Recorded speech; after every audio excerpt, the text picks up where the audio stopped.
Salut à tous. Aujourd'hui, on va faire la deuxième partie de la vidéo sur le djihad, l'apostasie et la persécution.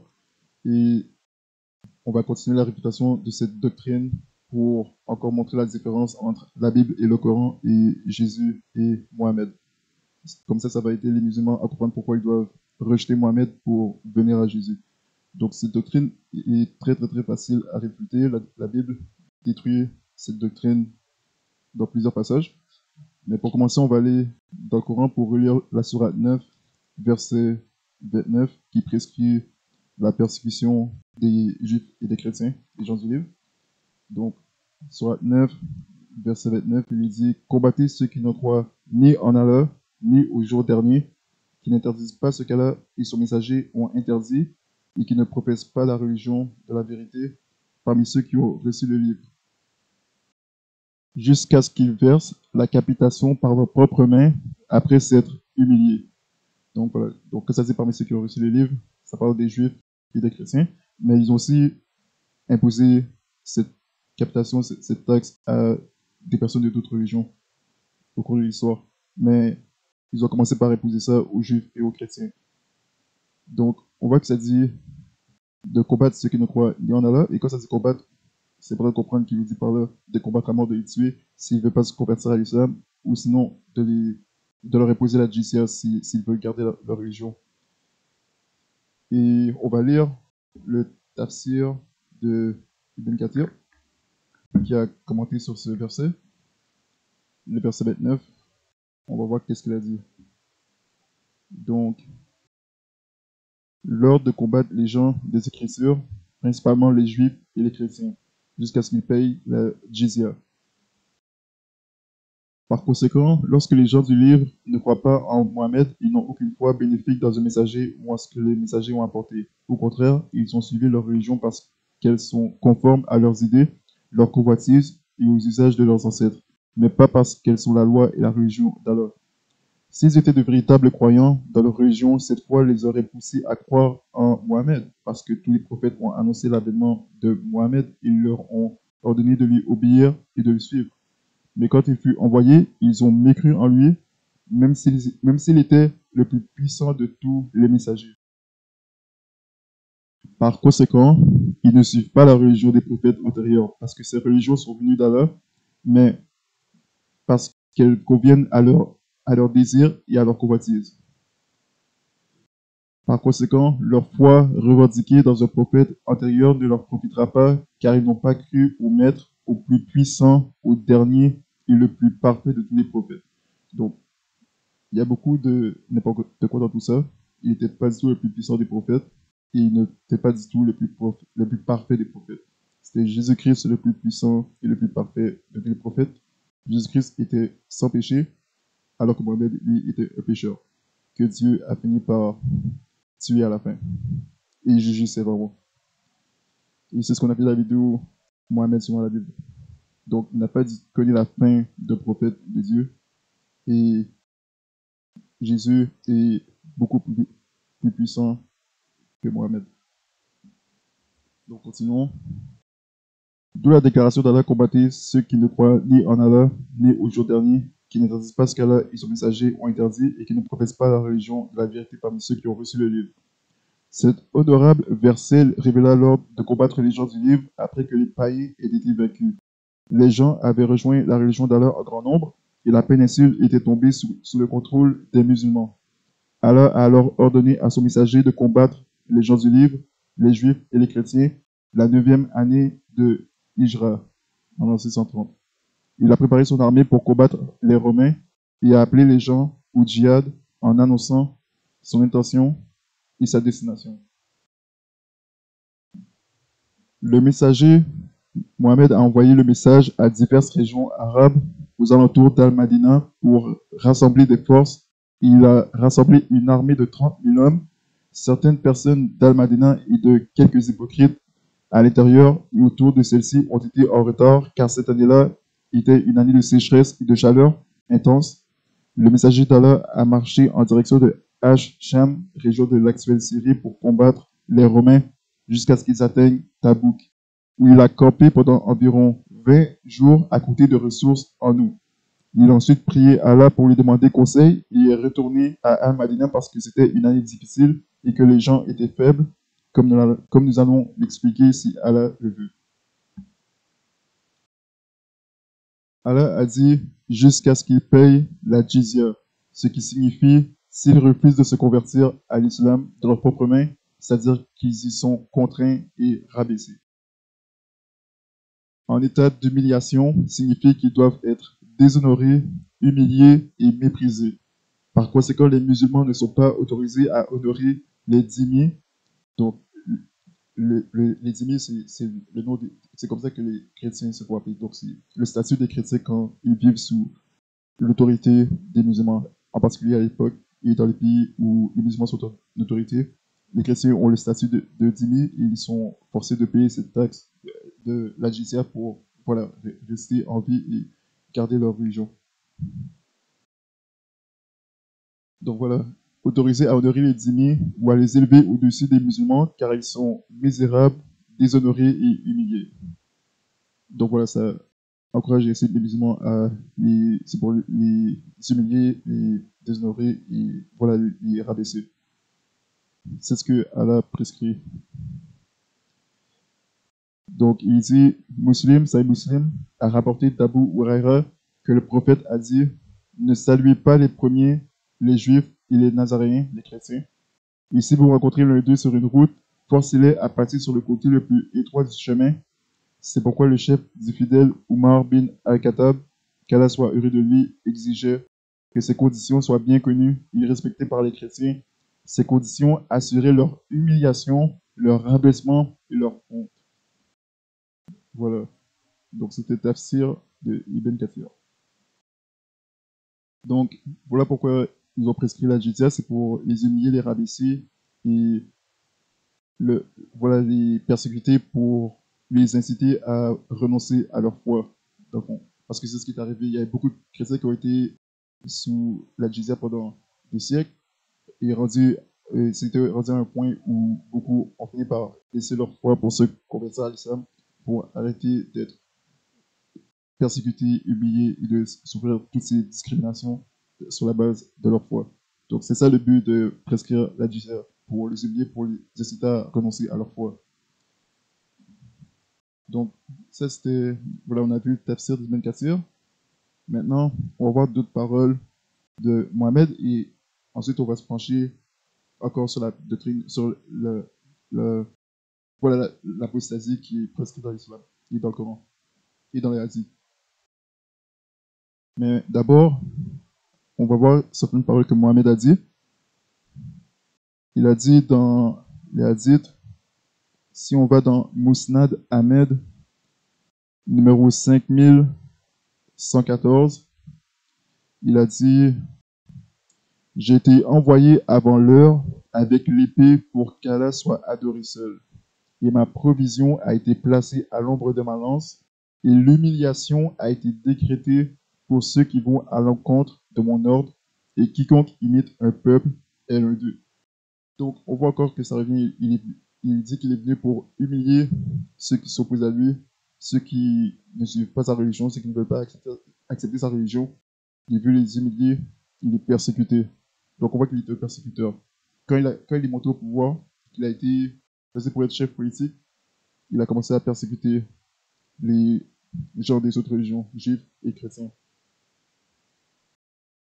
Maintenant, si on regarde une autre source, dans Al-Tabari, de toute façon, on va voir dans Al-Tabari qu'est-ce qu'il dit.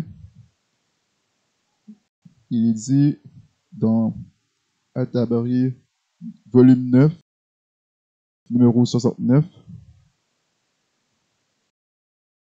il dit « Les Arabes sont le peuple le plus noble en termes de lignée, le plus éminent et le meilleur en termes d'action. Nous avons été les premiers à répondre à l'appel du prophète. Nous sommes les auxiliaires d'Allah et les vizirs de son messager. Nous combattons les gens jusqu'à ce qu'ils croient en Allah. Celui qui croit en Dieu et en son messager a obtenu de nous la protection de sa vie et de ses biens. Quant à celui qui ne croit pas, nous le combattrons éternellement dans le sentier d'Allah. Le tuer n'est qu'un détail pour nous. Donc voilà, on voit encore la menace, le fait de menacer les gens à suivre leur religion, et s'ils acceptent, ils vont les épargner, ils vont leur laisser leurs propriétés, leurs biens. Mais voilà, ils menacent, c'est nos gens qui menacent les propriétés et les biens des gens qui refusent de se convertir à leur religion. C'est ce que Mohamed et ses compagnons ont fait, et c'est ce qui est rapporté ici à Tabari. Et on voit qu'il élève les Arabes au-dessus des autres nations, il est en train d'exalter les Arabes, la nation arabe au-dessus des autres nations, et ça c'est quelque chose que Dieu condamne. Dieu a créé, on a déjà parlé de ça, mais Dieu a créé, il a dit qu'il a fait toute nation d'un seul sang, et voilà qu'il n'a pas exalté une nation spécifique au-dessus d'une autre nation, mais que toutes les nations sont de valeur égale à ses yeux. Donc ça, c'est quelque chose que Dieu condamne, le fait d'exalter une nation au-dessus d'une autre. Il n'y a pas de ça dans la Bible. Donc ça, c'était Al-Tabari. Maintenant, on va voir dans un autre hadith, rapidement, il dit dans... Ok, voici, on va lire encore un hadith par rapport à la jizya. C'est Sahih Muslim 1731, numéro 1731. Sahih Muslim. Donc il dit, combattez au nom d'Allah et dans le chemin d'Allah. Combattez ceux qui ne croient pas en Allah. Faites une guerre sainte. Et encore, on a déjà vu que ces guerres ne sont pas du tout des guerres saintes, ce n'est pas du tout des guerres qui viennent de Dieu, et ce n'est pas du tout pour amener la sainteté sur une terre, mais pour amener l'impiété et le péché. Ne détournez pas le butin, ne rompez pas votre engagement, et ne mutilez pas les cadavres, ne tuez pas les enfants.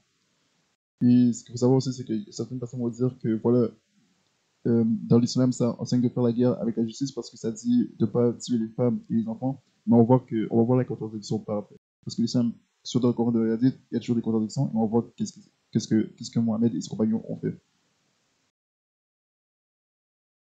Donc voilà, ça dit de ne tuer pas les enfants. Lorsque vous rencontrez vos ennemis polythéistes, donc les migrants, polythéistes, juifs, chrétiens aussi, lorsque vous rencontrez vos ennemis polythéistes, invitez-les à 3 plans d'action.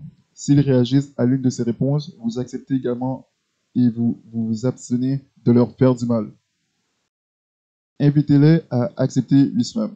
S'ils vous répondent, acceptez-le et cessez de vous battre contre eux. Invitez-les ensuite à migrer de leur terre vers le pays des Muhajirin et informez-les que s'ils le font, ils auront tous les privilèges et obligations des Muhajirin. S'ils refusent de migrer, dites-leur qu'ils auront le statut de musulmans bédouins et qu'ils seront soumis au commandement d'Allah comme les autres musulmans, mais qu'ils n'obtiendront aucune part du butin de guerre ou du faille, sauf lorsqu'ils combattent réellement, avec les musulmans contre les mécréants. S'ils refusent d'accepter l'islam, exigez-leur la jizya. Donc encore, on voit encore la prescription de la jizya. S'ils acceptent de payer, acceptez-le et ne vous accrochez pas. Donc encore, ne leur faites pas de mal si ils acceptent de payer la jizya. Donc on voit la méchanceté, on voit que ça vient avec la menace de l'épée et la contrainte. Et c'est pas de Dieu tout ça. Dieu condamne tout ça. On va voir ça par après dans les versets que la Bible qu'on va lire. S'ils refusent de payer l'impôt, demandez l'aide d'Allah et combattez-le. Lorsque vous assiégez un fort et que les assiégés vous demandent protection au nom d'Allah et de son prophète, ne leur accordez pas la garantie d'Allah et de son prophète, mais accordez-leur votre propre garantie et celle de vos compagnons. Car c'est un moindre péché que de négliger la garantie donnée par vous ou vos compagnons que de violer la garantie accordée au nom d'Allah et de son prophète. Lorsque vous assiégez un fort et que les assiégés veulent que vous les laissiez sortir conformément à l'ordre d'Allah, ne les laissez pas sortir conformément à son ordre, mais faites-le selon votre propre ordre, car vous ne savez pas si oui ou non vous serez en mesure d'exécuter l'ordre d'Allah à leur égard. Donc voilà, ça c'était Sahih Muslim, numéro 1731. Donc on a vu ça dans la vidéo précédente, on a vu encore dans ce hadith les 3 options qui sont présentées: conversion à l'islam, ou payer la jizya. Si la personne refuse de se convertir à l'islam, il paie la jizya, il sera soumis à toutes sortes de restrictions et d'humiliations. Et la troisième option, s'il rejette la jizya et il rejette l'islam, c'est le combat et voilà, ils ont prescrit et commandé de tuer les chrétiens, les juifs ou les migrants qui rejettent les trois options. Donc, on voit encore que ça prescrit les conversions forcées et ça montre encore pourquoi l'islam n'est pas la vérité, parce que si ça serait la vérité, ça ne serait pas une religion qui aurait prescrit de forcer les gens à se convertir à cette religion si ça serait la vérité. Si c'est la vérité, pourquoi forcer les gens à vouloir suivre cette vérité et y croire? Parce que justement, c'est pas la vérité, ça ne fait pas de Dieu. Donc, maintenant, on va aller voir une autre preuve pourquoi c'est pas la vérité. C'est par rapport à l'apostasie. On avait vu ça un peu de la vidéo précédente, on va continuer à voir ça dans cette vidéo. Donc, il est dit dans les hadiths, on va aller dans Sahih al-Bukhari. Donc, il est dit dans Sahih al-Bukhari, mais d'abord, rapidement, on va lire un passage du Coran aussi qui parle de l'apostasie, parce que certaines personnes, certains imams ou encore savants ont dit que le Coran ne parle pas de l'apostasie, c'est seulement dans les hadiths, et on va voir que c'est faux. Le Coran parle de l'apostasie. D'ailleurs, ça parle aussi de persécuter les musulmans qui ne veulent pas aller combattre les mécréants, les non-musulmans. On avait vu ça dans la vidéo précédente où Allah disait à Mohamed de combattre les hypocrites, les mécréants et les hypocrites. Ça faisait référence aux musulmans qui ne veulent pas aller au combat. Parce que voilà, ces musulmans, il y avait des gens bien parmi les musulmans, comme il y en a encore aujourd'hui, qui refusaient d'aller voilà, faire violence à ceux qui ne veulent pas accepter l'islam et aux ennemis de Mohamed. Donc, si on va à la Sourate 4, Sourate 4, verset 88, il dit: qu'avez-vous à vous diviser en deux factions au sujet des hypocrites, alors qu'Allah les a refoulés dans leur infidélité pour ce qu'ils ont acquis? Voulez-vous guider ceux qu'Allah égare, et quiconque Allah égare, tu ne trouvera pas de chemin pour leur ami. Donc, quand ça parle des hypocrites, dans le Coran, ça les classe parmi les apostats, parmi ceux qui ont rejeté l'islam. Même s'ils se disent musulmans, Allah les condamne comme étant des apostats, et il dit à Mohamed, dans une autre place, Sourate 9, de les combattre. Donc, il dit au verset 89, ils aimeraient vous voir mécréants comme ils ont mécru, alors vous seriez tous égaux. Ne prenez donc pas d'alliés parmi eux jusqu'à ce qu'ils émigrent dans le sentier d'Allah. Mais s'ils tournent le dos, saisissez-les alors et tuez-les où que vous les trouviez, et ne prenez parmi eux ni alliés ni secoureurs. Donc voilà, il a prescrit aux musulmans de ne pas prendre pour alliés. Donc ces musulmans djihadistes de l'époque, il a dit de ne pas prendre pour alliés ceux qui ont mécru, ceux qui croyaient en l'islam et qui ont fini par ne plus croire et laisser l'islam et qui ont tourné le dos à l'islam. Parce qu'elle dit, s'ils tournent le dos, si c'est les alors, ils tuent à cause qu'ils ont tourné le dos. J'avais écouté un sermon de pasteur qui, en lisant ce passage, il disait que l'injustice dans ce passage, c'est que ça dit de prendre son ennemi en traite, ça n'engage pas l'ennemi dans un combat loyal, de le prendre quand il a vu tourner. Mais ce que le passage aussi veut dire, c'est que voilà, c'est que parce qu'il a pris vraiment ce passage littéralement, mais ce que le passage veut clairement dire, c'est que si la personne tourne le dos, si la personne apostasie et rejette l'islam, laisse Allah et Mohamed de tuer ses mécréants. Donc, on voit encore la méchanceté. Et ensuite, il dit, au verset 90, excepté ceux qui se joignent à un groupe avec lequel vous avez conclu une alliance, ou ceux qui viennent chez vous, le cœur serait d'avoir à vous combattre ou à combattre leur propre tribu. Si Allah avait voulu, il leur aurait donné l'audace et la force contre vous, et il vous aurait certainement combattu. Par conséquent, s'ils restent neutres à votre égard et ne vous combattent point, et qu'ils vous offrent la paix, alors Allah ne vous donne pas de chemin contre eux. Vous en trouverez d'autres qui cherchent à avoir votre confiance et en même temps la confiance de leur propre tribu. Toutes les fois qu'on les pousse vers l'association, l'idolâtrie, ils y retombent en masse. Par conséquent, s'ils ne restent pas neutres à votre égard, ne vous offrent pas la paix, ils ne retiennent pas leur main de vous combattre, entre parenthèses. Et je ne crois pas qu'il est dit dans la traduction originale en arabe, s'ils ne retiennent pas leur main de vous combattre, je crois que de vous combattre a été rajouté. Alors, saisissez-les et tuez-les où que vous les trouviez. Contre ceux-ci, nous vous avons donné une autorité manifeste. Donc, certaines personnes vont prendre ces passages pour dire qu'en fait, c'était une légitime défense contre les apostats qui laissaient l'islam. S'ils ne retiennent pas leur main de les combattre aussi, rejoindre le camp ennemi, eh bien, c'est dans ce contexte que ça parlait de tuer les apostats, ceux qui laissaient Mohamed et ses compagnons pour rejoindre les ennemis de Mohamed. comme les gens de la tribu de Quraysh qui étaient en guerre contre Mohamed. S'ils rejoignaient ces gens, eh bien, c'est dans ce contexte que Allah prescrit de les tuer partout où ils sont, puisqu'ils sont des traîtres, qu'ils ont rejoint le camp ennemi. Mais on voit qu'il ne s'agit pas du tout de ça, même s'ils peuvent l'interpréter de cette façon-là. On voit qu'il ne s'agit pas du tout de gens qui rejoignaient un camp ennemi pour faire la guerre à Mohamed et éliminer tous les musulmans et dominer sur l'Arabie. On voit que c'était pas du tout ça dont il s'agissait. Si on continue au verset 92, il dit « Il n'appartient pas à un croyant de tuer un autre croyant, si ce n'est par erreur. » Verset 93, « Quiconque tue intentionnellement un croyant, sa rétribution alors sera l'enfer pour y demeurer éternellement. Allah l'a frappé de sa colère, l'a maudit, il lui a préparé un énorme châtiment. » Donc ça dit ici, quiconque, non, ça dit au verset 92, « Il n'appartient pas à un croyant de tuer un autre croyant. » Alors que non, il n'appartient pas à un croyant de tuer qui que ce soit un croyant ou un non-croyant. La Bible dit, tu ne seras point, tu ne tues point. Donc, montrer que dans le Coran, nulle part ça dit de ne pas tuer un juif ou un chrétien ou un mécréant ou un polythéiste. C'est seulement de ne pas tuer un autre musulman. Donc, on voit encore la méchanceté parce qu'on voit qu'ils se préparent déjà à amener ces nouveaux versets qui sont violents envers les non-musulmans, les non-croyants, les musulmans. On va voir que même dans le cas de croyants, il va faire une exception parce qu'on voit que souvent avec tous les péchés dans l'islam, on voit que Allah et Mohamed font souvent des exceptions. Allah parce qu'il fait souvent une exception dans ce cas de figure, il y a une exception où tu peux commettre tel péché, et ça montre encore que Allah n'est pas du tout le vrai Dieu, parce que Dieu ne fait jamais d'exception avec le péché, comme on a vu dans la vidéo précédente et dans les autres vidéos. Mais on va voir qu'il fait même une exception pour un croyant. Si on va dans la sourate 25, on voit qu'est-ce qu'il a dit. Sourate 25.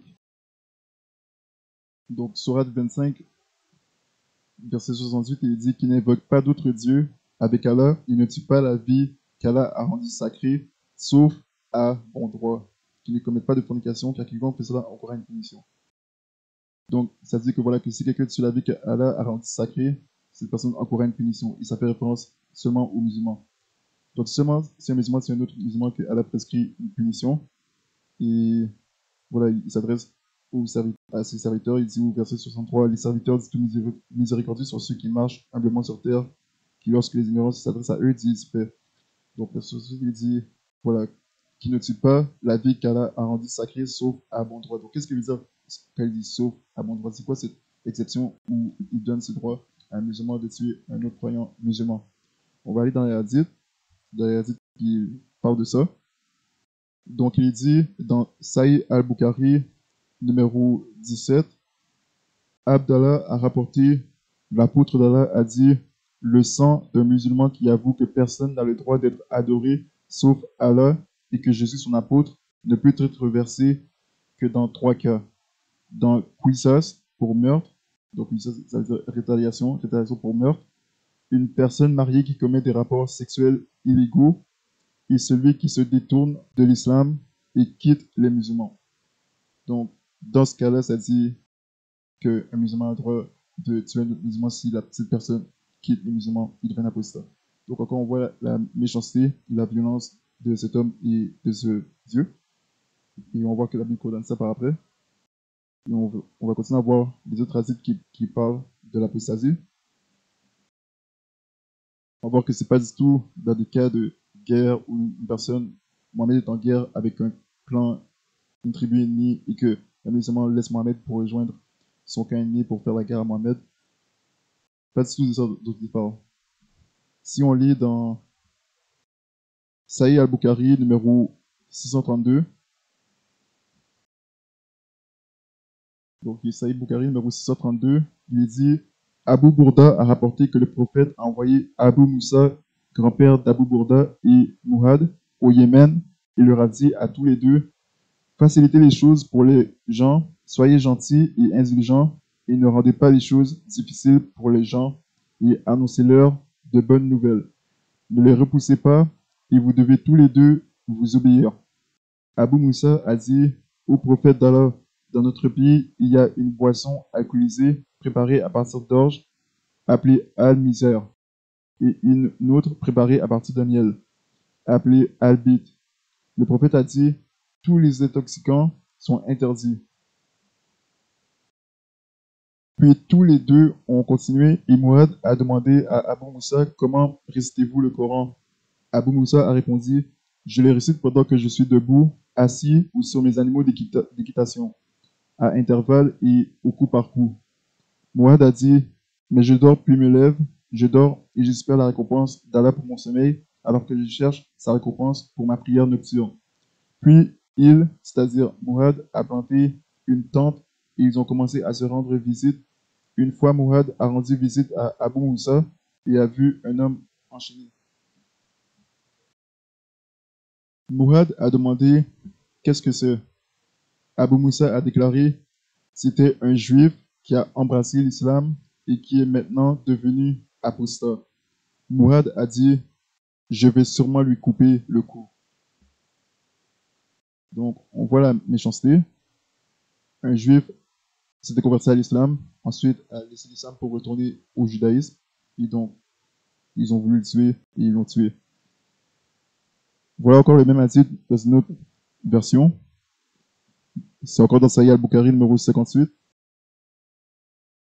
Il est dit Abu Bourda a rapporté, Abu Moussa a dit je suis venu voir le prophète avec deux hommes de la tribu d'Ash'ariyin, l'un à ma droite et l'autre à ma gauche, tandis que l'apôtre d'Allah se brossait les dents avec un siwak, et les hommes lui ont demandé un emploi. Le prophète a dit, ou Abu Moussa, ou Abdullah bin Kaïs, j'ai dit, par celui qui vous a envoyé avec la vérité, ces deux hommes ne m'ont pas dit ce qu'il y avait dans leur cœur, et je n'ai pas senti réaliser qu'ils cherchaient un emploi. Comme si je regardais maintenant son siwak attiré par un coin sous ses lèvres. Et il dit, nous ne sommes jamais, ou nous ne nommons pas pour nos affaires quiconque cherche à être employé. Mais ô Abu Moussa ou Abdullah bin Kaïs, allez au Yémen. Le prophète a alors envoyé Mourad bin Jabal après lui, et quand Mourad l'a atteint, il a étendu un coussin pour lui et lui a demandé de descendre et de s'asseoir sur le coussin. Voici, il y avait un homme enchaîné à côté d'Abu Moussa. Mourad a demandé qui est cet homme. Abu Moussa a déclaré il était juif et est devenu musulman, puis est revenu au judaïsme. Alors Abu Moussa a demandé à Mourad de s'asseoir, mais Mourad a dit je ne m'assierai pas jusqu'à ce qu'il ait été tué. C'est le jugement d'Allah et de son apôtre pour de tels cas. Il l'a répété 3 fois. Puis Abu Moussa a ordonné que l'homme soit tué et il a été tué. Abu Moussa a ajouté alors nous avons discuté des prières nocturnes et l'un de nous a dit je prie et dors et j'espère qu'Allah me récompensera pour mon sommeil comme ainsi que pour mes prières.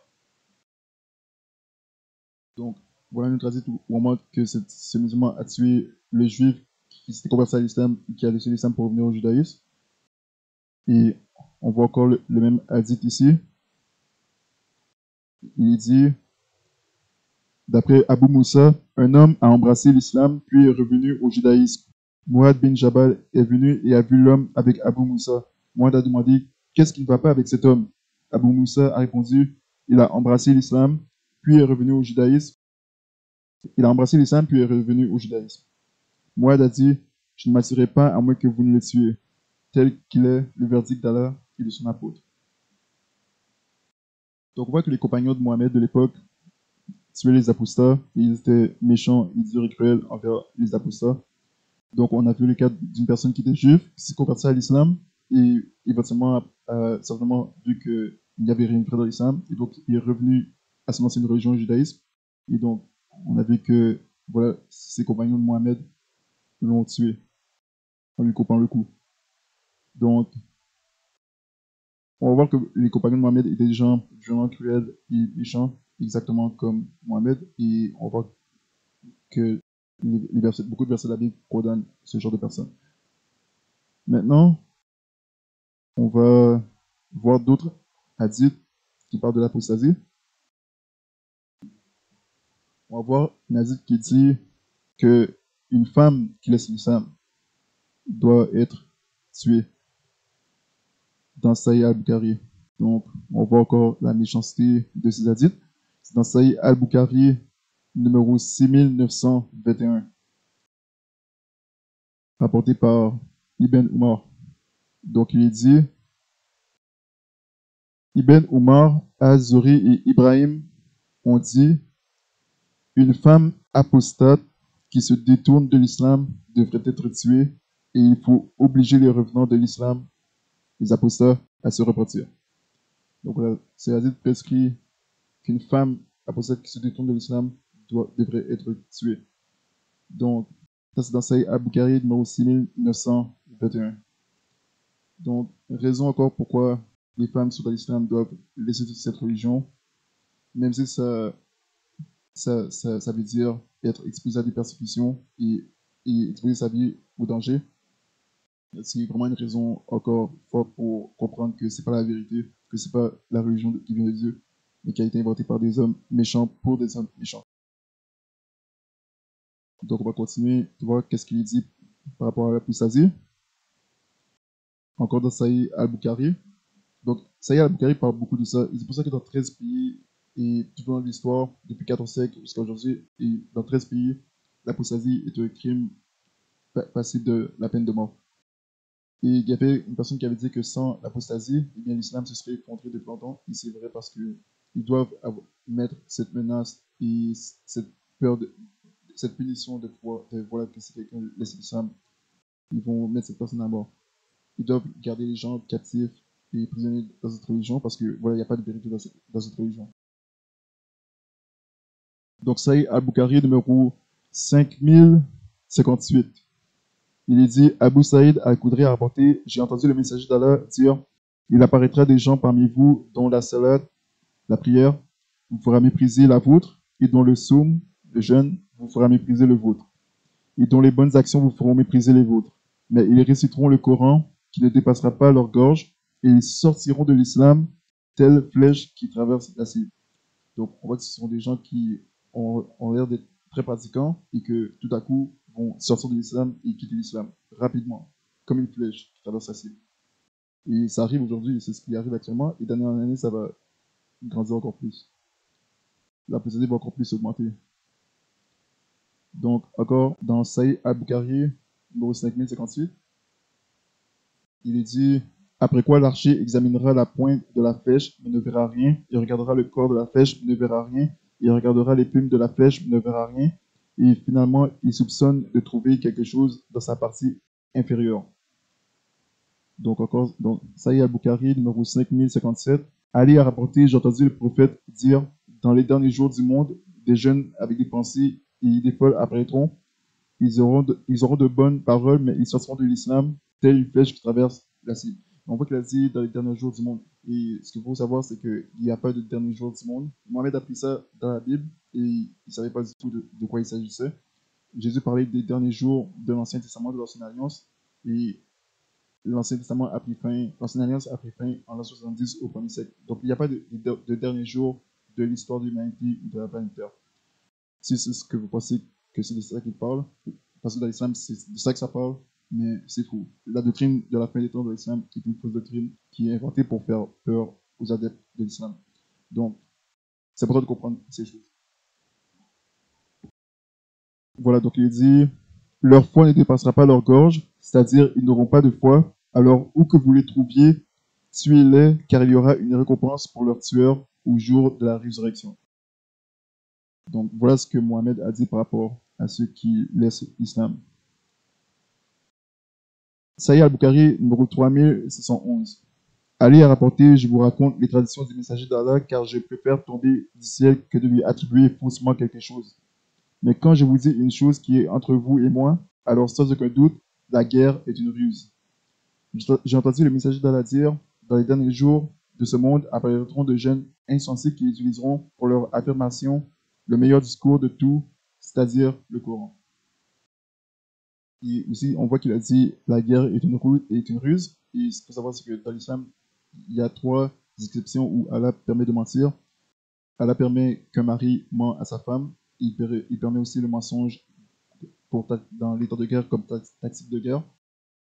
Et il permet aussi de mentir à des musulmans qui sont en conflit pour régler le conflit. Donc encore, c'est encore une évidence qui montre que Allah n'est pas le Dieu de la Bible, parce que Dieu ne fait jamais d'exception avec le péché. Mentir, c'est mentir, il n'y a pas d'exception pour mentir.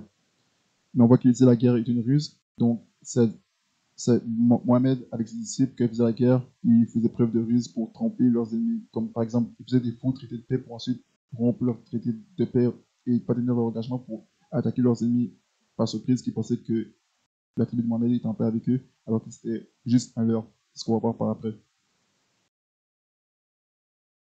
Donc il dit, par après il dit, ils abandonneront l'islam, telle une flèche traversant sa cible. Leur croyance ne dépassera pas leur gorge, c'est-à-dire qu'ils n'auront pratiquement aucune croyance. Donc, où que vous les rencontriez, donc pour ces musulmans qui vont abandonner l'islam, Mohamed dit, donc, où que vous les rencontriez, tuez-les, car celui qui les tuera recevra une récompense au jour de la résurrection. Donc, vous voyez la méchanceté, vous voyez que c'est un moyen pour lui de forcer ses adeptes à rester dans sa religion. C'est pour ça qu'il a prescrit l'apostasie, pour forcer les jeunes à rester dans la religion. Il parle des jeunes insensés, il dit il y a des jeunes insensés qui, voilà, c'était des bons musulmans, des gens sincères, ils ont compris, ils ont vu que l'islam est faux, ils ont laissé l'islam rapidement. Et donc Mohamed a commandé à ses compagnons de tuer ces jeunes, la jeunesse musulmane qui laisse l'islam. Donc ça montre encore que, voilà, que cet homme n'était pas du tout de Dieu. Et on va voir qu'est-ce que Dieu dit par rapport à ça. On va d'abord aller dans Lévitique, dans le Deutéronome, dans l'Ancien Testament. Donc ça, c'est l'attitude de Mohamed par rapport aux apostats, ceux qui laissent l'islam. On va voir l'attitude de Dieu par rapport à ça. D'abord, on va aller dans l'Ancien Testament, on va voir qu'est-ce que Dieu dit par rapport à ce genre de jugement. Donc, d'abord, si on va dans Deutéronome chapitre 27, Deutéronome chapitre 27, verset 25. Il dit, maudit celui qui reçoit un présent pour mettre à mort l'innocent. Et tout le peuple dira Amen. Verset 26, maudit celui qui n'accomplit pas les paroles de cette loi en les mettant en pratique. Et tout le peuple dira Amen.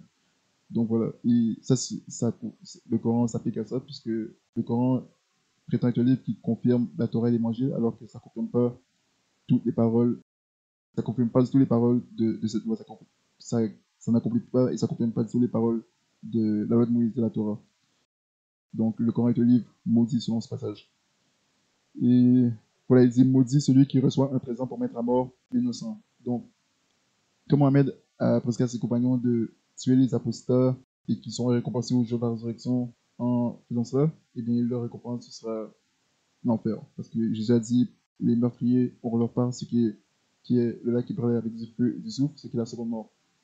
Donc ce sera leur récompense si ils finissent par mourir de leurs péchés sans s'être repentis pour croire en Jésus-Christ et avoir le pardon de leurs péchés.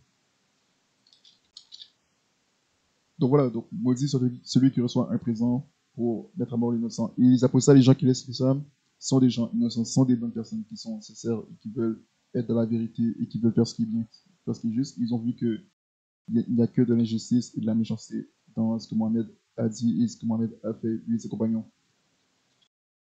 Maintenant, si on va dans le Nouveau Testament, donc d'abord, rapidement, Deutéronome chapitre 13.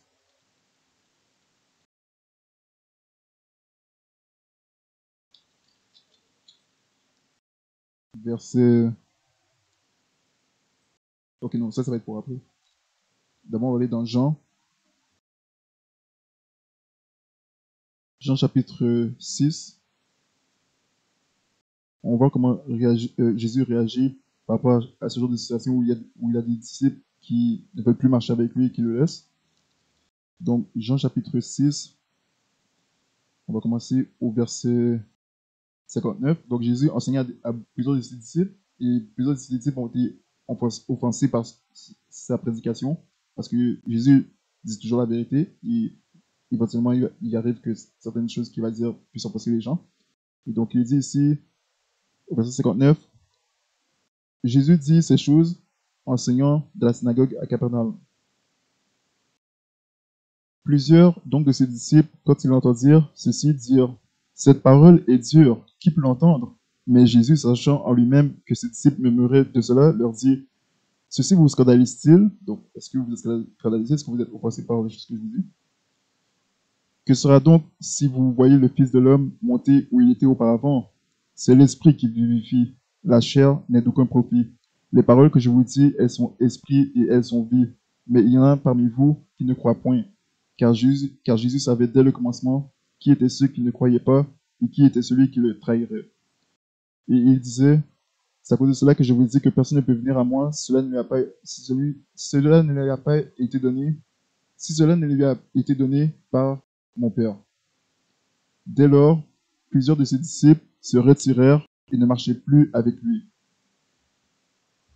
Donc voilà, donc plusieurs de ses disciples ont été offensés par juste ce qu'il a dit. Ils ont dit, ok, on ne veut plus marcher avec toi, on ne veut plus te suivre, on s'en va, on rentre chez nous, ou sinon on va suivre nous, personne ne veut plus te suivre.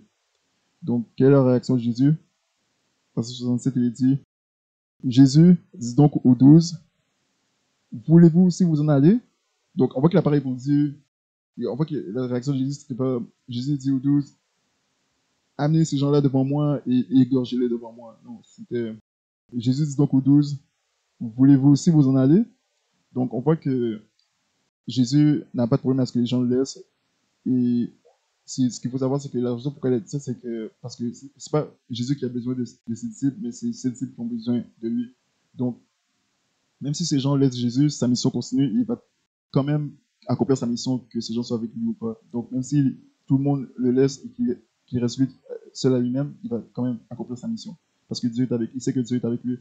Et donc, voilà, il n'a pas besoin d'eux pour accomplir sa mission. Et c'est un privilège pour eux de prendre part à sa mission et de suivre Jésus. Parce que Jésus était Dieu manifesté en chair, donc c'était un privilège pour eux. Et donc, voilà pourquoi Jésus n'est pas dans le forcing. Jésus ne force pas les gens à le suivre ou à être avec lui. Et il ne va pas menacer les gens si les gens le laissent. Donc, il est OK à ce que les gens ne marchent pas avec lui.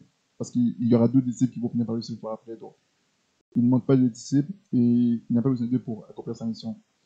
Et Pierre répond, alors Simon-Pierre lui répondit, Seigneur, à qui irions-nous? Tu as les paroles de la vie éternelle. Et nous croyons et nous sommes certains que tu es ce Christ, le Fils du Dieu vivant.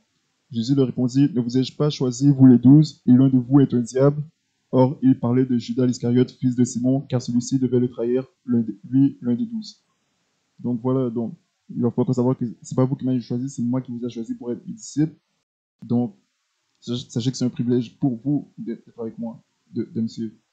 Et que vous soyez avec moi ou pas, je vais quand même accomplir ma mission. Donc, c'est ce qu'il est en train de leur dire. Et donc, voilà. On voit que Jésus n'avait pas de problème à ce que les gens le laissent. Il a dit à ses apôtres, voulez-vous, si vous en allez, vous êtes libre de vous en aller si vous voulez partir vous aussi. Il n'allait pas les retenir. Donc, on voit la différence encore du caractère entre Jésus et Mohamed. On voit que Jésus, quand les gens le laissaient, sa réponse, c'était pas tuez-les tous, comme Mohamed dit à ses compagnons. Pour ceux qui le laissent, qui arrêtent de le suivre et qui laissent Mohamed, qui laissent Oussam, on voit que sa réaction, c'est tuez-les tous, partout où vous les rencontrez, tuez-les tous. Jésus, non. Jésus a dit à ses apôtres, vous pouvez vous en aller, vous aussi, si vous voulez vous en aller, je ne vais pas vous retenir. Parce que Jésus sait qui il est, et Jésus sait qu'il est la vérité, et il sait que le chemin qu'il présente est la vérité. Il va les amener au paradis. Donc, voilà pourquoi. Il n'y a pas de punition ou de condamnation par rapport à l'apostasie. Et ces gens n'étaient pas croyants en passant. Il faut savoir que ces gens n'étaient pas du tout croyants. C'était tout simplement des disciples qui le suivaient. Mais voilà. Ce qu'il faut savoir, c'est qu'un croyant ne peut pas perdre la foi ou ne plus croire en Jésus. Il est garanti d'aller au ciel, quoi qu'il fasse. Qu'il soit un disciple ou non, il va quand même au paradis. Mais ces gens-là, beaucoup de ces gens-là n'étaient pas disciples. Et parmi ces gens-là qui sont partis, qui ont arrêté de marcher avec Jésus, beaucoup par la suite ont fini par revenir vers lui et fini par croire en lui pour être sauvés. Donc, parce que la porte était toujours ouverte. Jésus a dit qu'il ne mettra pas dehors celui qui vient à lui. Donc, voilà pour ça. Maintenant, ce qu'il faut savoir, c'est que certaines personnes, certains musulmans, dans des vidéos, dans des débats, ont dit que dans la Bible aussi, ça prescrit la peine de mort pour l'apostasie. Pour ça, ils vont aller dans Deutéronome. On va voir ça rapidement. On va voir que le passage est cité à tort et à travers. Parce que nulle part dans la Bible, Dieu dit de mettre à mort quelqu'un à cause que cette personne apostasie, abandonnent la foi ou ne veulent plus le suivre. On va voir ça dans Deutéronome chapitre 13. Donc, Deutéronome chapitre 13. D'abord, on va commencer rapidement au verset 1. Il dit: S'il se lève au milieu de toi un prophète ou un songeur qui te donne un signe ou un miracle, et que ce signe ou ce miracle dont il t'aura parlé arrive, et qu'il te dise: Allons après d'autres dieux que tu n'as point connus, et servons-les. Tu n'écouteras point les paroles de ce prophète ni de ce songeur, car l'Éternel, votre Dieu, vous éprouve pour savoir si vous aimez l'Éternel, votre Dieu, de tout votre cœur et de toute votre âme. Vous suivrez l'Éternel, votre Dieu, vous le craindrez, vous garderez ses commandements, vous obéirez à sa voix, vous le servirez et vous vous attacherez à lui. Mais on fera mourir ce prophète ou ce songeur, car il a parlé de se révolter contre l'Éternel, votre Dieu, qui vous a retiré du pays d'Égypte et qui vous a racheté de la maison de servitude, pour te pousser hors de la voie où l'Éternel, ton Dieu, t'a prescrit de marcher. Ainsi tu extermineras le méchant du milieu de toi. Donc là, ça parlait de quelqu'un qui s'élevait comme un prophète pour donner une prophétie, et que si la prophétie qu'il avait donnée arrivait, il allait utiliser cette occasion pour amener les gens dans l'idolâtrie et à les tourner de Dieu. Et on voit que ce passage parle de gens qui sont des gens très méchants que Dieu a réprouvés, qui sont des gens qui sont des enfants du diable, de Bégal. Il ne s'agit pas de pécheurs de tous les jours, de simples pécheurs de tous les jours, non. Ce sont des gens très, très méchants et mal intentionnés que Dieu a damné et il ne peut plus sauver. Donc, verset 6, ça parle de ce que les gens disent que Dieu condamne l'apostasie, alors qu'il ne s'agit pas de ça. Quand on lit, il dit, Deutéronome chapitre 13, verset 6, quand ton frère, fils de ta mère, ou ton fils, ou ta fille, ou ta femme bien-aimée, ou ton ami, qui t'est comme ton âme, t'excitera en secret en disant: Allons et servons d'autres dieux que tu n'as pas connus, ni toi ni tes pères, d'entre les dieux des peuples qui sont autour de vous, près de toi ou loin de toi, d'un bout de la terre jusqu'à l'autre. N'aie point de complaisance pour lui et ne l'écoute point, que ton œil aussi ne l'épargne point, ne soit point touché de compassion et ne le cache point, mais tu ne manqueras point de le faire mourir, ta main sera la première sur lui pour le mettre à mort, et ensuite la main de tout le peuple.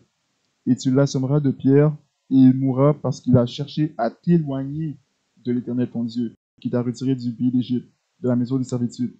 Et tout Israël l'entendra et craindra que l'on ne fera plus une si méchante action au milieu de toi. Donc, on voit la raison ici pour laquelle Dieu a prescrit de mettre à mort un tel individu. Il a dit: et tu l'assommeras de pierre, et il mourra parce qu'il a cherché à t'éloigner de l'Éternel ton Dieu. Donc, on voit que la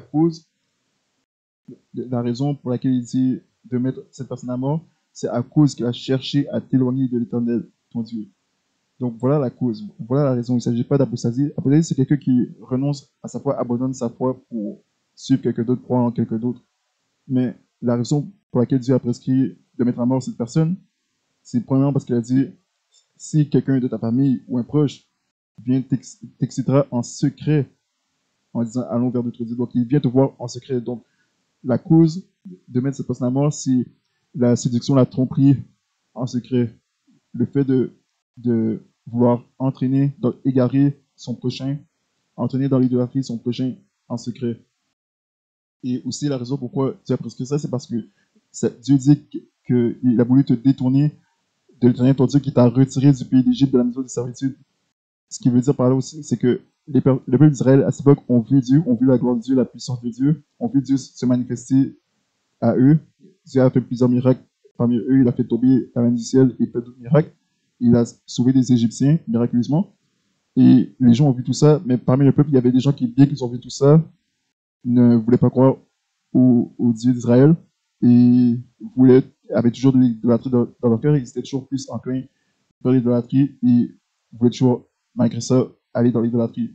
Et ce que Dieu a dit aussi dans Deutéronome et dans Josué, c'est qu'il a dit: choisissez aujourd'hui qui vous voulez servir. Si vous voulez servir l'Éternel Dieu, adorez Dieu. Si vous voulez servir les idoles, allez adorer les idoles. Et Josué avait dit ça, et Josué a dit: quant à moi et ma maison, nous servirons l'Éternel votre Dieu, notre Dieu. Et on voit que Dieu ne forçait pas les gens à venir encore à cette époque à venir l'adorer. Il a dit, choisissez qui vous voulez servir. Choisissez, je mets devant vous le bien et le mal, la bénédiction et la malédiction. Mais on voit que la condamnation ici, c'est le fait d'avoir cherché à éloigner son prochain de l'Éternel pour l'amener dans l'idolâtrie. C'est pas du tout une personne qui, parmi le peuple, qui se dit, ok, je vais plus adorer Dieu, je vais aller dans l'idolâtrie, qui s'en va de lui-même, voilà, il va vers son propre chemin lui-même dans l'idolâtrie. Il a voulu induire une autre personne dans l'erreur avec lui. Il a voulu entraîner une autre personne avec lui dans l'idolâtrie. Donc voilà pourquoi Dieu a dit de mettre à mort cette personne à cause de cette méchante action. C'est encore pour dire, tu ôteras le méchant du milieu de vous. Parce que personne essayait de corrompre le peuple en les amenant dans l'idolâtrie, en particulier, ça pouvait arriver parmi les gens de leur propre famille. Et donc on voit que ces individus étaient des enfants de Bélial. Si on continue au verset 13, au verset 12, il est dit, si tu entends dire dans l'une de tes villes que l'Éternel ton Dieu te donne pour y habiter, disant, certains hommes, des enfants de Bélial, sont sortis du milieu de vous et ont retiré les habitants de leur ville en disant, allons et servons d'autres dieux que vous n'avez point connus. Alors tu t'enquerras et tu chercheras et tu demanderas diligemment. Et voici, si c'est la vérité et la chose certaine, qu'une telle abomination soit accomplie parmi vous, tu feras certainement passer les habitants de cette ville au tranchant de l'épée, la détruisant entièrement avec tout ce qui y sera, et même son bétail au tranchant de l'épée. Donc voilà encore le même jugement. Donc on voit qu'il s'agit d'enfants de Bélial, des enfants du diable, et encore c'est pour la même raison, pour chercher à amener les gens dans l'idolâtrie. Donc ça, c'est pas du tout un cas d'apostasie, ça c'est la séduction, la tromperie, va entraîner les gens dans l'idolâtrie pour provoquer la colère de Dieu sur le peuple de Dieu en corrompant les enfants d'Israël. Donc, quand vous entendez parler de ça, vous sachez que voilà, ce passage de l'Ancien Testament, il cite la Torah à travers, et que nulle part de la Bible, Dieu condamne l'apostasie, le fait que quelqu'un ne peut pas croire en lui, croire en lui, mais cesse de croire en lui pour aller dans une autre religion, une croyance, et Dieu dit de mettre en mort cette personne à cause de ça. Nulle part on voit ça dans la Bible, et c'est pas du tout ce que le passage du verset 13 est en train de dire. Donc voilà pour ça. Donc, on a vu qu'est-ce que le Nouveau Testament aussi dit par rapport à ça. Et donc là, c'était par rapport à l'apostasie. Et donc, voilà ce que la Bible enseigne par rapport à l'apostasie, contrairement au Coran et les hadiths. Et je voulais qu'on voit ça dans la deuxième partie, qu'on regarde ce que voilà, le Coran, l'islam et les hadiths disent sur l'apostasie, et comparé à ce que la Bible dit par rapport à ça. Donc on voit que la Bible détruit cette croyance aussi. Parce que voilà, Jésus est le chemin, et donc Jésus ne force pas les gens à venir vers lui. Si les gens veulent le laisser, ils sont libres de partir. Si les gens veulent venir à lui, ils sont libres de venir aussi. C'est ce qu'il dit. Il dit que celui qui veut vienne. C'est ce qu'il dit dans Révélation. Révélation chapitre, Révélation chapitre 22, verset 17. Il dit, et l'esprit et l'épouse disent viens, que celui qui l'entend dise vienne, viens. Donc que celui qui l'entend dise aussi viens. Que celui qui a soif vienne et que celui qui le veut prenne gratuitement de l'eau vive. Donc voilà. Donc Dieu invite les gens qui veulent venir et ceux qui ne veulent pas venir sont libres de ne pas venir vers lui. Mais Dieu ne force pas les gens. Et c'est ce que je dis toujours aux gens quand j'évangélise, que Dieu nous a donné le libre arbitre et Dieu ne force pas les gens à venir vers lui. Dieu veut que les gens les choisissent de leur plein gré. Donc voilà, parce que vu qu'il a la vérité, il n'a pas à forcer les gens à suivre cette vérité, à croire en cette vérité, parce que voilà, il est la vérité. Il sait ceux qui vont croire en lui et il sait ceux qui ne vont pas croire en lui. Donc voilà pour ça. Ça va être tout pour cette deuxième partie. On va faire une troisième partie pour continuer à réfuter l'étape 3 du djihad, le principe du djihad, parce qu'il y a beaucoup de choses encore qu'on voit. Et je veux pas que cette vidéo dure un minute dernier, donc on va s'arrêter ici. Et la prochaine vidéo va être la troisième partie de la réfutation de la doctrine du djihad. Donc, moi je vous dis, soyez bénis et à bientôt.